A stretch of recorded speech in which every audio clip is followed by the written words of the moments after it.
హల్లెలూయా. ఇది నా వాక్యము. యోందెబిరీం 27వ తారీఖు 6వ నెల 2025వ సంవత్సరం. మన దేవుడిస్తున్న చక్కటి మాట. రోమీలకు రాసిన పత్రిక 6వ అధ్యాయం 14వ వచనం. మీరు కృపకై గాని ధర్మశాస్త్రమునకు లోనైన వారు కారు గనుక పాపము మీ మీద ప్రభుత్వము చేయదు. పాపము మీ మీద ప్రభుత్వము చేయదు. పాపము అన్నది ఏమిటి అంటే ఆజ్ఞ అతిక్రమమే పాపం. దేవుని చిత్తము కానివి తినడమే, చూడడమే, వెళ్ళడమే, తాకడమే, మాట్లాడడమే, అలాంటివన్నీ కూడా పాపమే. ఆజ్ఞలు నరహత్య చేయకూడదు, వ్యభిచారం చేయకూడదు, అబద్ధ సాక్ష్యం పలకూడదు, నీ పొరుగు వానిది దేన్నైనా నీవు ఆశించకూడదు, ఇవన్నీ కూడా ఆజ్ఞలే. ఇప్పుడు మన సొంత పనుల మీద అంటే నేను ఇది చేస్తున్నాను కాబట్టి నాకు ఇది అవుతుంది, ఒకవేళ పేదలకు అన్నం పెడుతున్నాను కాబట్టి నా పిల్లలు బాగుంటారు, నేను ఒక మంచి పని చేశాను కాబట్టి ఆ మంచి పనికి నేను నా కుటుంబం బాగుంటాము అంటే క్రియల మీద ఆధారపడేది ఎప్పుడు కూడా హద్దులు ఉంటాయి. ఎప్పుడు కూడా ఎంత మేరకే అని ఉంటుంది. ఉదాహరణకి మనం వండుకున్న ఆహారమే, ఆ పాత్రే దానికి హద్దు. మనకొచ్చే ఆ జీతమే, ఆ అకౌంటే దానికి హద్దు.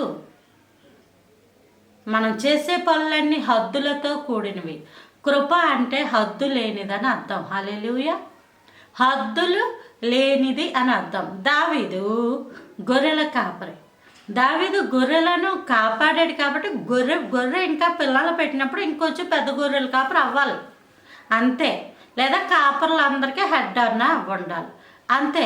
రాజు అవ్వడు కదా, రాజు అవ్వలేడు కదా. అతడు యుద్ధానికి ఎప్పుడూ వెళ్ళలేదు, అతడు ఎప్పుడూ కత్తి పట్టుకోలేదు, యుద్ధానికి వెళ్ళలా. కానీ దేవుడు ఏం చూపించాడు? దావీదుకి కృప చూపించాడు. గొర్రెల దొడ్డులోంచి పిలిచి సింహాసనం ఎక్కించాడు దేవుడు. కనీసం గొర్రెల కాపర్లు వాళ్ళు గొర్రెలను మేపుతున్నప్పుడు చెట్టు కింద రాయో ఏదో చేసుకొని కూర్చోవడం తప్ప కుర్చీ కూడా పట్టుకుని వెళ్ళరు. అలాంటి దావీదుకి, కుర్చీయే లేని దావీదుకి దేవుడు ఏం చేశాడు? సింహాసనం ఇచ్చాడు. యోసేపు బానిసగా అమ్మబడ్డాడు ఐగుప్తు దేశంలో. మహా అయితే శిక్ష రద్దు చేస్తారు, మహా అయితే నీ ఇంటికి నువ్వు వెళ్ళిపోమ్మా అంటారు, మహా అయితే ఇంకా పెనాల్టీ వేయరు, మహా అయితే ఇంకా వెళ్తున్నప్పుడు ఓ జత బట్టలో లేదా దారి ఖర్చులకో ఓ ప్రయాణమో లేకపోతే కడుపు నిండా భోజనమో వాళ్ళకి అనుకున్న కాడికి ఇస్తారు. కానీ సింహాసనం ఎక్కించరుగా. కానీ దేవుడు ఏం చూపించాడు? యోసేపు పట్ల విస్తారమైన కృప చూపించి ఆ కృపకి యోసేపును పట్టుకెళ్ళి సింహాసనాన్ని ఎక్కించారు. క్రియల వలన వచ్చే ప్రతిఫలము హద్దులతో ఉంటుంది. ఎందుకంటే క్రియలు ఎప్పుడు హద్దులే ఉంటాయి, కొలతలు ఉంటాయి. ఇంత పిడికిడు లేదా సోల తవ్వ లేదా దోసుడు ఏమా ఇలాగ మనం హద్దులు చెప్పుకుంటా పోవచ్చు. మీ మీద ఆ కొలతలు ఏలుబడి చెయ్యవు. నువ్వు ఎంత చేస్తావు కాబట్టి నేను అంతే ఇస్తాను అండు.